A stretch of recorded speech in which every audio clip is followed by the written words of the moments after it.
რა არის ფსიქოთერაპია? მე მიყვარს ძალიან მეტაფორები და მახსენდება ასეთი მეტაფორა. იაპონიაში არის ასეთი ტრადიცია, რომელსაც კინცუგი ქვია, როდესაც გატყდება რაიმე ან ლარნაკი ან თასი ან რაღაცა, მას აწებებენ ოქროს სითხით. და ის ნაწილები ყველაფერი ჯდება ერთმანეთში და კაცილებით უფრო ლამაზი გამოდის ის ლარნაკი ვთქვათ, ის ოქროს ლამაზი ხაზები აქვს, ვიდრე იყო მანამდე, სანამ გატყდებოდა.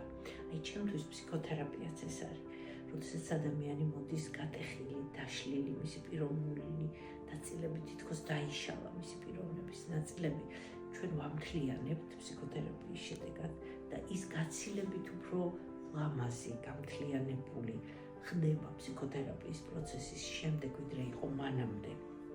ის თავის ნაკლოვანებებს, თავის ჩრდილოვან მხარეს აქცევს თავის სიძლიერედ და თავის რესურსს.